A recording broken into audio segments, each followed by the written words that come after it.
Thank you for downloading this podcast from the British Theatre Guide. For more information about British Theatre Guide, please visit britishtheatreguide.info. Hello and welcome to this British Theatre Guide podcast with me, Simon Sladen. It's panto season. Oh, yes, it is. And today I have a very special guest on the podcast in the form of Mama G herself. We're going to talk about her evolution to becoming UK megastar. How did she come about and burst onto the scene, and what has she been up to recently, and in particular in 2024? So, Mama G, welcome to the British Theatre Guide podcast. Hello, thank you very much for having me. Now, for those of you that may not have met you or seen you, how do you introduce yourself? How would you describe yourself to everybody? Well, even though you describing me as a UK megastar seems absolutely fitting, Simon, I introduce myself as a storytelling pantomime dame, and I tell stories about being who you want and loving who you are to children and their families, as well as doing panto every Christmas, of course. And those aspects of loving yourself, being confident, celebrating who you are arguably more important than ever now, aren't they? Absolutely. And I think a pantomime dame is a great character to share those sentiments with, because they are the embodiment of living life outside of society's rules. Part of the character's major trait is to understand that it is both a male and female presentation at the same time. And children are intended to understand that as well. So I think children understand that a pantomime dame is living an extraordinary life and can be a wonderful example to them on how to live theirs. Now, obviously, you've been inspired by the wonderful world of pantomime and many of those dames. Who are some of those dames that we might see a little bit of in Mama G, or have influenced that course of her becoming? Yes, well, very good question, Simon. I would say the biggest influence on me was Jack Tripp, who I saw play Mother Goose in Plymouth in 1996. I've given my age away there. I won't tell you how old I was. We won't do the maths. We won't do that.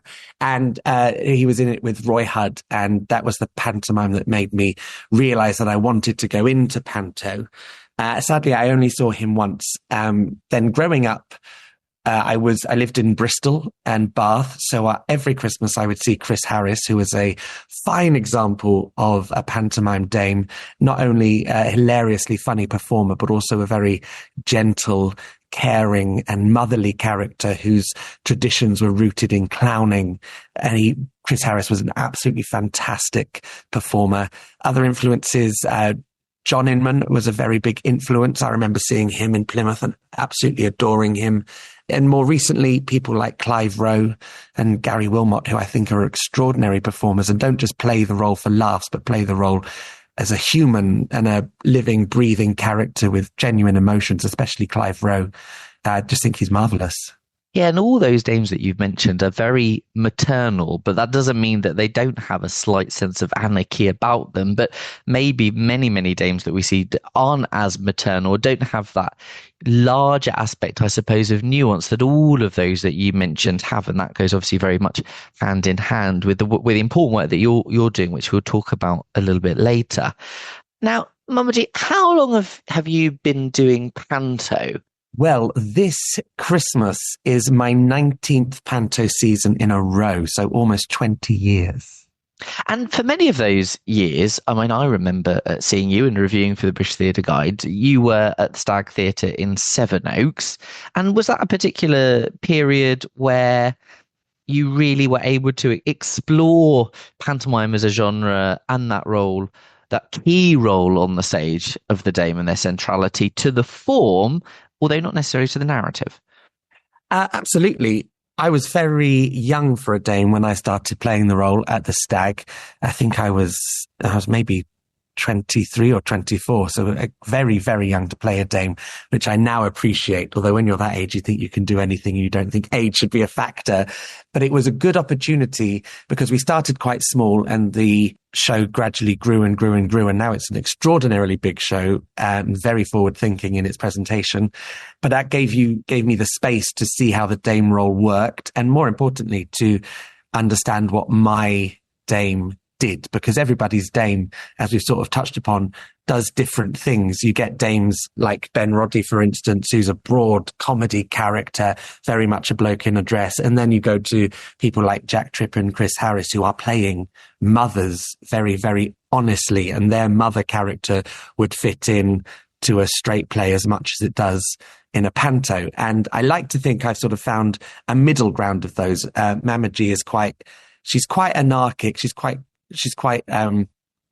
can be a bit drunk auntie at times, but she's also very caring and maternal. And the stag, and then when I moved on to the Woodville in Gravesend, that gave me the space to develop that character. And I think every year the character matures and develops and goes in new directions. Like we all do in life, I suppose. Absolutely, yes. I mean, it was interesting to look at that period at Seven Oaks, because you must be one of the youngest people to have played Mother Goose, the title character in Mother Goose, probably in pantomime history. And that's quite daunting, and I presume a huge learning curve as well. Yes, playing Mother Goose was my third time I played the dame, and there are some dames that will never play Mother Goose. It was quite an extraordinary experience because it's a big responsibility and it's a very, very big role, and you carry a lot of emotional weight as well as an unusual amount of narrative weight when you play Mother Goose. And Mother Goose cannot be played artificially. You have to go on the journey every day as Mother Goose, because actually that pantomime has probably the best moral and emotional through line. The good thing about that season is that we were helmed celebrity-wise by Leslie Grantham, who, despite his reputation in his latter years, was a very kind, lovely person and an extraordinary panto performer. It never ever looked like he was putting a great deal of effort into what he was doing. He was very relaxed, very laid back, as he was on EastEnders, but actually every single thing he did was very heavily thought through. If every moment on stage, because he was our director as well, I think, every moment on stage was carefully planned and prepared, even down to the slightest head movement. I remember once he and I were walking down to the station and he said, "Oh, remember, when we do the scene where you sell me Priscilla, you mustn't look at me because you're so self-absorbed. It's only about you. So you mustn't look at me." And it was extraordinary to get to experience that with him, because he'd actually done, by that point, he'd probably done panto for about 20 years. So he knew what he was talking about. And I suppose there's an opportunity for you within that show to, if you like, really flesh out that character that, as you said, like might not get that opportunity doing some of those other titles. I mean, do you think that experience of Mother Goose was part of that big trajectory to you and we knowing you as Mama G, who she is today? I think absolutely. I don't think it's any accident that Mother Goose is the pantomime that inspired me to go into pantomime. That's what I saw Jack Tripp play Mother Goose. And then I played Mother Goose at an early age, and I was doing a production of Mother Goose when I started the storytelling. We started the storytelling in an attempt to sell the show. And so Mother Goose has actually played quite a big role in my career as a pantomime dame. And actually as a story, because it's about love overcoming greed, that's sort of what my work is all about. So I think everything is quite tied into that story. And are we being observant that there is obviously a link between your name? Absolutely. Mama G is a modernization of Mother Goose. And I actually thought it was perfect because traditionally, of course, Mother Goose is a storyteller, even though that does not happen in the pantomime. And Mother Goose is the only role, the pantomime dame, that is the title role. So yes, Mama G is a reattribution of the name Mother Goose. Yeah, and a lovely celebration in contemporary form. Now, you've been all over the country doing story time in libraries and other venues. That must be incredibly rewarding. It is amazing. I love going to every nook and cranny of the UK and telling stories. And what's incredible is everywhere wants stories, and everyone wants to be told that they're wonderful and they're worthwhile and they're valued. And that doesn't change no matter where you go. I could be in a library, I could be in a theatre, I can be in a museum. I quite often, if I go to the Museum of Liverpool, for instance, which is right by the cruise terminal, you end up performing to lots of foreign visitors, lots of holiday makers. And even though they don't understand the concept of pantomime, they understand the performance and the need to be told that they're great people. And so I consider myself very lucky that I get to do it, and that I get to do it throughout the year and share my love of panto and my love of valuing people with everyone. Now, of course, I think many of us will remember story time from school, or maybe even going to our local library, but not having a fabulous panto dame there. How would you describe what story time is? Do you bring in some of those pantomime conventions? Do you do other things? Obviously, firstly, we get pantomime dame in glorious costume and a very engaging story, but what else might one expect from a story time with Mama G? Well, they are very, very panto based. There's been a lot of, as you've probably seen, a lot of discourse in the last few years about drag queen story time. And whilst I am obviously in the same sort of lineage as that, I am a pantomime dame. I'm not a drag queen. And so I've imbued my story times with lots of panto elements. So a lot of my stories, so I perform other people's books, I'll read people's books, and I'll also perform some of my own stories, and I sing songs. And my stories especially will involve panto elements. There's quite often it's behind you element to some of the stories. There's lots of joining in. There's lots of shouting out for the kids. And of course, as a panto dame, there's lots of humour that adults can enjoy, but isn't rude or overstepping the mark. But I think it's really important to include adults in what I'm doing. A, because everyone deserves to be told they're fantastic. And B, because panto is a shared family experience that's appropriate for all ages. So I think it's really important to have adults engaging with their children and with the performance. So I try and always make sure there's stuff they're going to enjoy as well.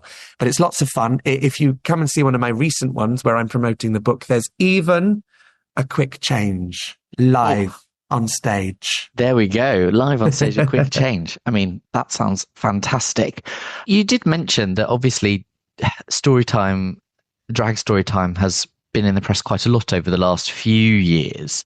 And the discourse is very, very live about that, with maybe we could say people who are not of the opinion that young people, children, members of the community should be, in their words, I suppose, exposed to these types of entertainment. I mean, have you ever had to deal with any of that in your performances? I have, sadly. I have been protested a number of times, and I do deal with quite a lot of negative feedback on social media.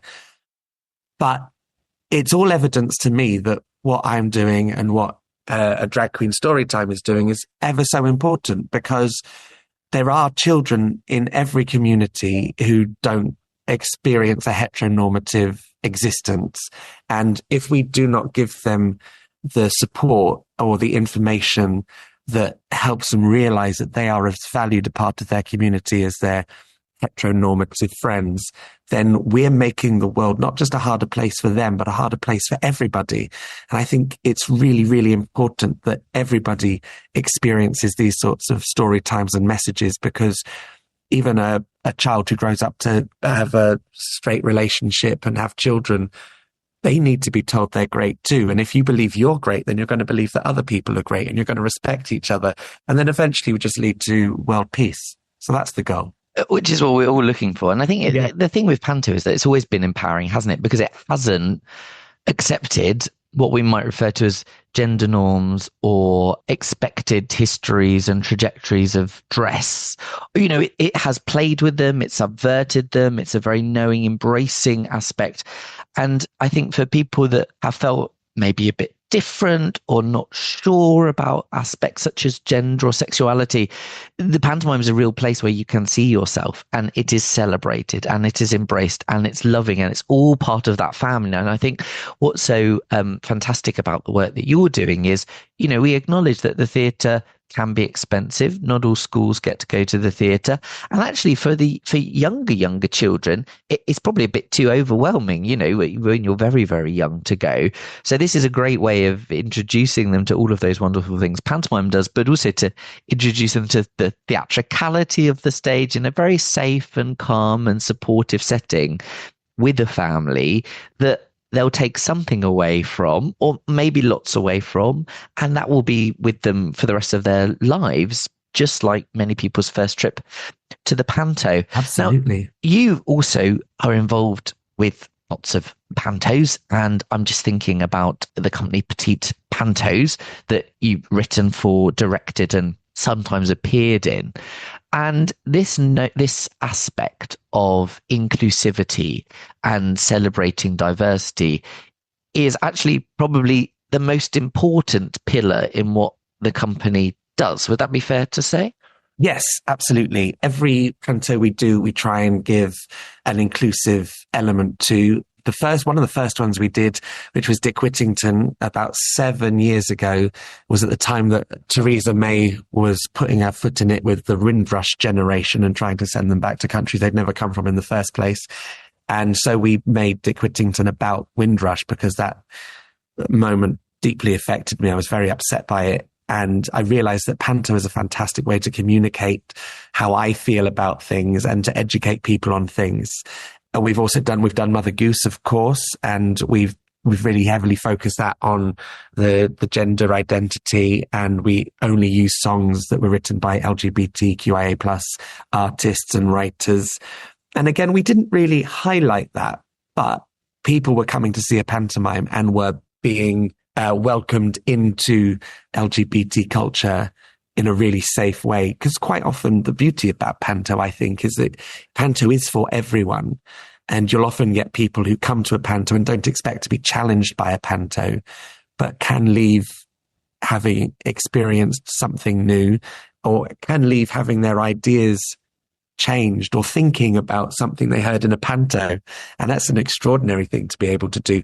And whilst there is the backbone of our pantomimes at Petite Pantos is about inclusivity and about, trying to make the world a fairer place, we don't put the onus on that. So they're still very fun, lots of eye-throwing, lots of terrible jokes, lots of the usual panto humour.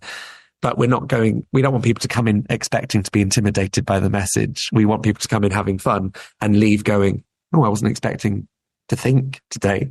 Yeah, absolutely. And I think what's exciting as well is that you have done titles that are not very often seen. I mean, Mother Goose is not seen that frequently. And I remember seeing a production of yours of Red Riding Hood, which must be very exciting to do because you've got a bit more scope, that there's not so many expectations of narrative plot points or character. Yes, we're actually doing Red Riding Hood this year at Stanley Arts in South Norwood, which I'm not in, but it's so much fun to do. I don't know why we did Red Riding Hood. It just one day I just got an urge and I wanted that to be the panto. And I think it's probably my favourite panto that I've written and that we've produced because we had so much freedom. And back then when you saw it, we were working with a pub chain called Antic Pubs who were taking over these beautiful Victorian buildings or some gorgeous like 40s, 50s, 60s buildings. And it was so nice to sort of produce a panto in what is effectively a modern music hall feeling. We'd be quite packed into these tiny rooms above a pub and everyone singing along. And that felt like the truest sense of panto. It felt very, very, very community based and was a big honour to do. And we sort of get the same feeling at Stanley Arts, even though Stanley Arts is a bigger venue. Stanley Arts is very focused on community. And when I go and see our productions there, I'm always astounded at how you feel like you're being hugged by the venue, by the audience, by the performance. I'm very lucky to get to do the sort of panto that I do. And how did that relationship come around? Because you've done quite a few seasons there, haven't you now? Yes, this is our 5th season at Stanley Arts, and that actually came about because very early in my career, I played the nurse in Romeo and Juliet at the Actors' Church in Covent Garden, produced by Iris Theatre, who at the time was run by a man called Daniel Winder, and who took an interest in my pantomime work. And then later decades later, he became the artistic director of Stanley Arts and wanted to put on a panto. And I was the first person he called, which does go to show that you never know when you're making connections. So you must always be polite to people. Yeah, absolutely. And I think it's fascinating to see what is able to be achieved by you playing with the genre a little bit, because you don't have the usual large cast there, do you? And is that freeing? Does that give you opportunities? Obviously, that provides many, many challenges. But those shows have maybe 4 cast members? We have 4 cast members, and at Stanley Arts we have an ASM as well. So we effectively 5, because they often make an appearance. The joy of having only 4 people in the cast is that it really focuses the show. There's no extra fat on the story. You have to really focus on what the narrative's about. The comedy routines have to be short, sharp and quick. You can't pad them out with too many people. And the joy of it also is that it means our shows run at about 1 hour and 45 minutes, including an interval, which is fantastic. Yeah, and absolutely, especially with younger audiences, that's an introduction to the theatre. You can all have a wonderful time. Even as an adult, those shows that nudge the 2.5 hour plus mark, that can be rather challenging. And I think, we want to see the whole chocolate box of all those different types of things that we see in a panto. But just like with a chocolate box, when you've eaten too much, you sort of regret eating them and you think, maybe I shouldn't have had that extra one. That's a marvellous analogy. And we all love chocolate, but we do. You can't have too much for it for many, many different reasons. A lot of people will have seen you on Britain's Got Talent, one of Britain's biggest TV shows, and you were there representing our national art form. I mean, that is an important chapter, actually, in, I suppose, the contemporary history discourse around panto, and that show that up until that point, we hadn't seen any panto really. How did that come about? Because, of course, it wasn't just you. You were with the Sisterhood. Yes, I was me and 7 other dames. We called ourselves Dame Nation, sort of a Dame supergroup. And it actually came about because for years, Britain's Got Talent have wanted to represent panto. And I've always thought it's quite weird that panto's not been on Britain's Got Talent before. It's not for want of trying. I did audition probably about 10 years ago with Aunt Payne, who plays Silly Billy. It didn't go very well because I'd broken my leg and we didn't have a very good idea. But we were trying. And then so Britain's Got Talent actually got in touch and asked us to put together a group of dames.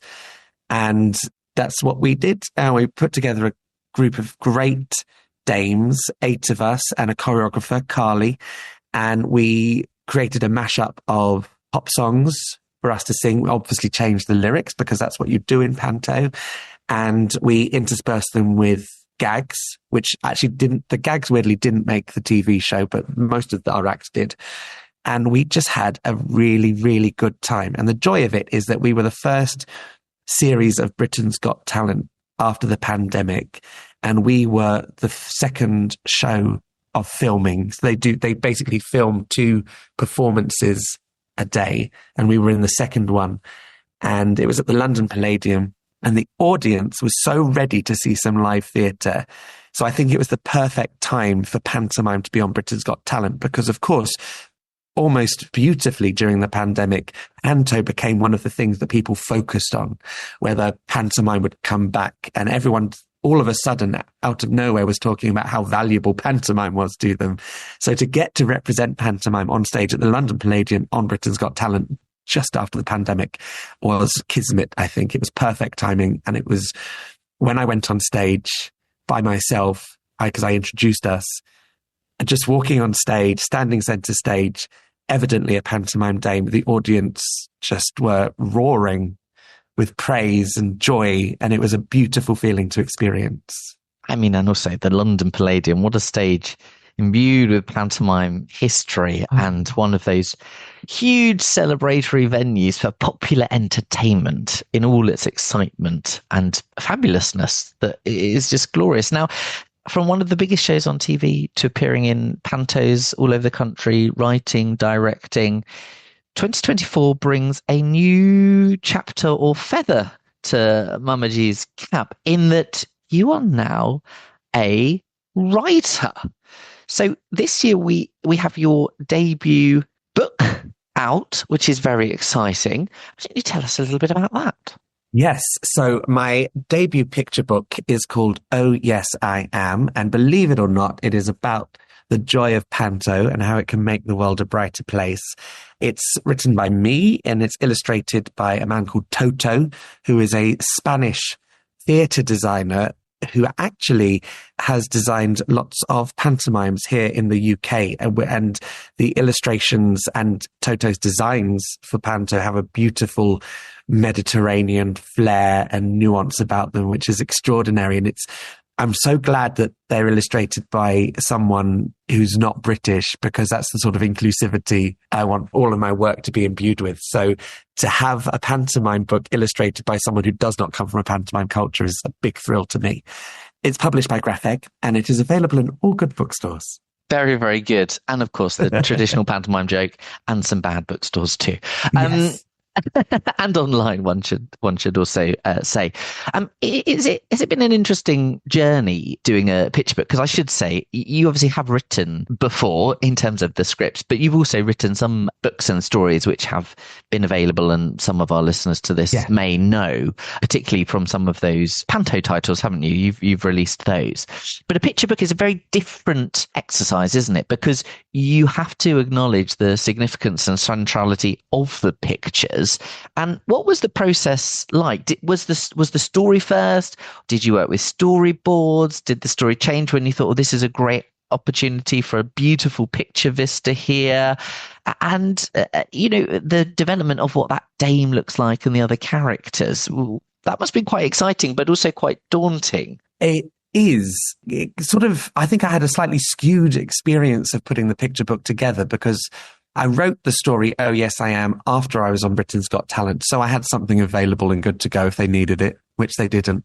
But I read it on YouTube, and James Mayhew, who's an author and illustrator, saw it and fell in love with it. And he is the husband of Toto, and Toto was looking for a project to illustrate for his first picture book. So this is both of our debuts.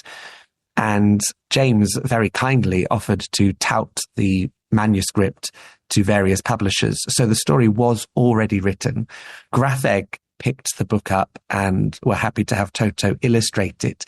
And then it sort of was taken out of my hands. I didn't see or hear anything about the book for about 9 months. And then one day, a sort of a storyboard or a mock layout of the book landed in my inbox, which was really interesting, because looking at the way they'd split the words up and they'd split the story up to suit the pages, because their picture books have a set amount of pages, made me think about what the story was telling and what was necessary. Now, when I write stories to perform, I like a story to last about 10 minutes because I'm performing it. I'm in control. I can do what I want. But when you're writing a picture book, I very quickly learned, looking at the mock-up, you have to look at it from the perspective of someone who does not perform for a living. There are lots of parents out there who are office workers or nurses or doctors or accountants and do not read and perform for people on a regular basis. And you have to think, but they are going to read this story to a child. So how do I make it make sense in a voice that isn't mine? And looking at the mock-up helped me understand where breaks needed to be taken, where words were extraneous, where words needed to be added because we weren't going to get that movement of the story from the pictures. And so that was really exciting. And then about 3 months after that, Toto sent the illustrations and they were stunning. And I was quite proud of myself. I think I must have done quite good writing, because some of the because it's about a little boy that goes to the pantomime and discovers how wonderful it is. And I realized, and I hadn't noticed this as I was writing it, but through the illustrations, I realized that that little boy was me. And Toto had incredibly captured my experience of going to the pantomime. And there's one illustration particularly that I'm just stunned by, because it's me. And I don't understand how he did it. I don't understand how it came about, but it feels like a memory to me looking at that illustration. And I really hope that adults, especially when they read the book, they have that same sense of nostalgia. Lots of people are identifying with the concept because he lives in a grey world, but he's full of colour and sparkle, which is why he goes to the pantomime. And I think lots of adults are identifying with the notion of feeling grey and not feeling observed as the person they are. But then I also hope that a lot of adults will get to the panto pages and feel that beautiful nostalgia, because everyone is nostalgic about pantomime.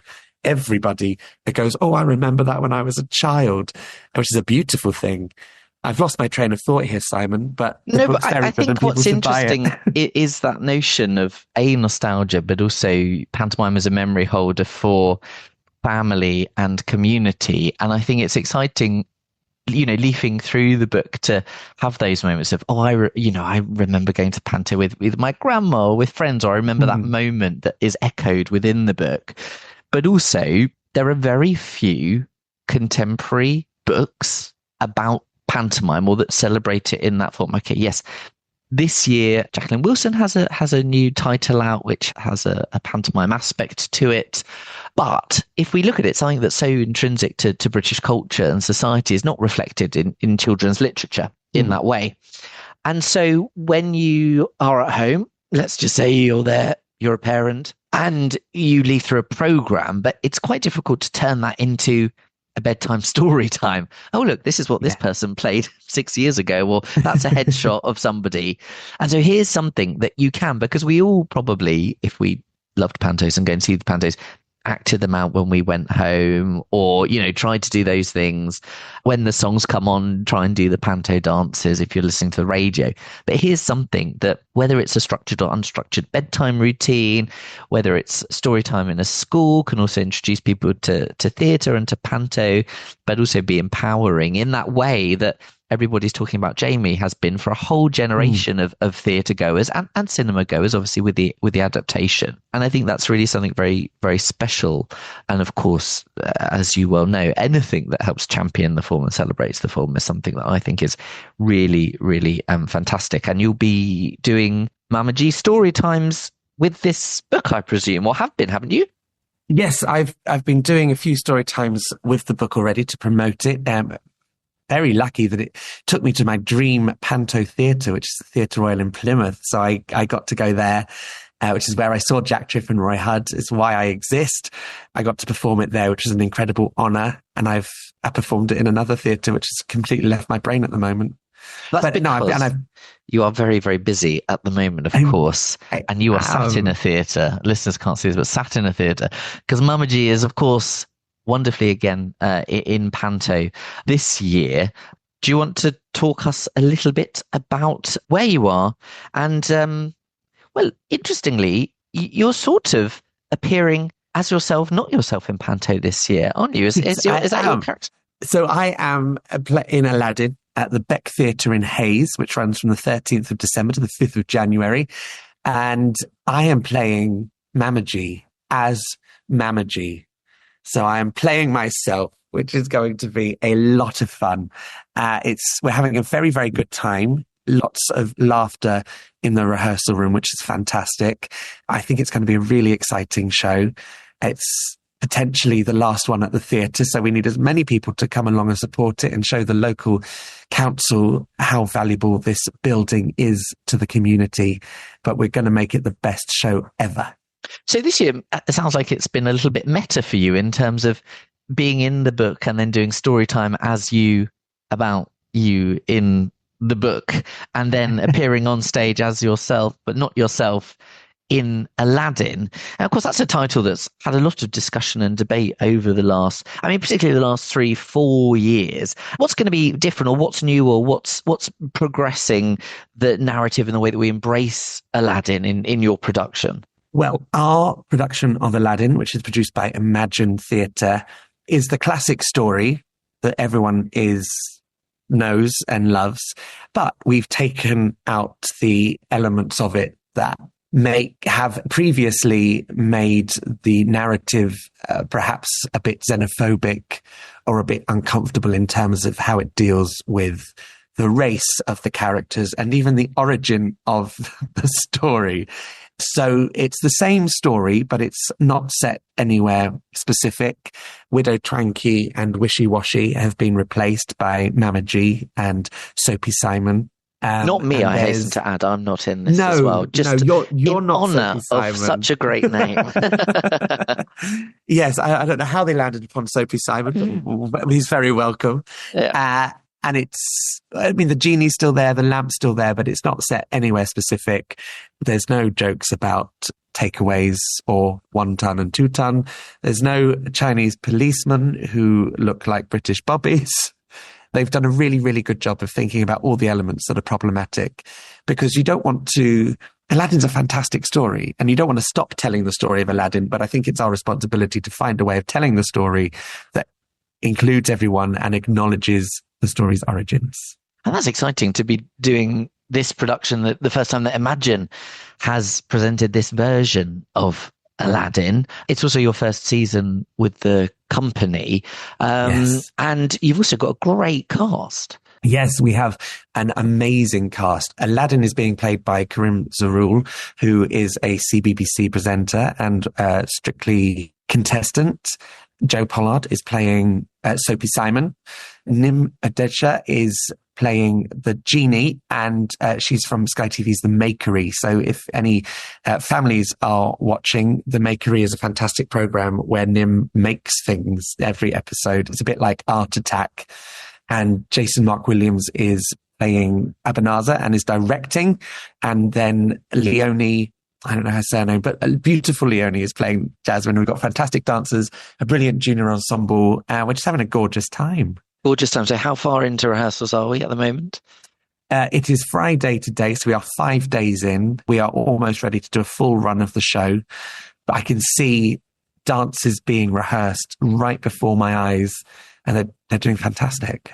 So can you give us a little sneaky insight into some of Mama G's frocks for this? We know the Dame always has the most extravagant costumes. Can you give us a little taster, a little tidbit? Yes, I can. We've got some extraordinary costumes for Mama G. Mama G, as is traditional with this story, does work in a laundry still.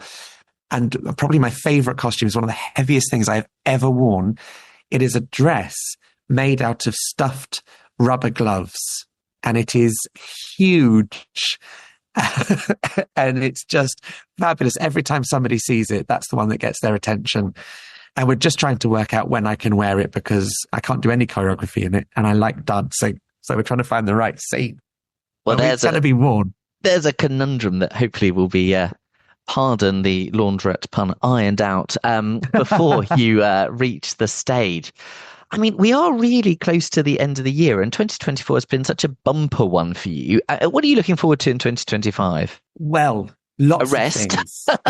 Yes, definitely a rest at the start. It will probably be more of the same. I do have already a very big literary festival in my diary. I don't believe I can say which one, but it is extraordinary that I'm doing it. I can't wait. Exciting. My goal for next year is to get more film and TV work, just so I can have my work seen by more people with slightly less traveling. I will be touring the Magic Bookmark, which is my one-person storytelling panto. In February, we'll be visiting Manchester, Maesteg, that place near Swansea. I don't know how you say it, unfortunately, and other theatres. Check out my socials for that. So, and I'm also contributing to a book about LGBT pride, which has also got contributions from people such as Miriam Margolyes, Tom Daly and Stephen Fry. But I can't say more about that yet either. But May is going to be an exciting literary month for me. So keep a lookout. And one final thing before we have to wave goodbye to you, because you're required in the rehearsal room. Yeah. Always wanting to keep and doing as much as you can. You're also adapting the book for the stage And at some point we'll be doing that before the end of the year. Is that right? Say that one more time. Sorry, Simon. Your wonderful book will become a full-on stage show in the West End. Is this right? Yes. How did we forget to talk about that? Absolutely correct. Yes. How are you squeezing that I know. in? And it's because I see opportunities, I seize opportunities, and I squeeze opportunities, Simon. See and squeeze. Sunday, see and squeeze. It's a word to live by. On the 8th of December, so this might come out after, but we will be presenting Oh Yes, I Am live on stage at the Underbelly Boulevard Theatre, which is in Soho, with an incredible cast. Kiwi Lynch from Bewitched will be playing the mum. I will be playing myself.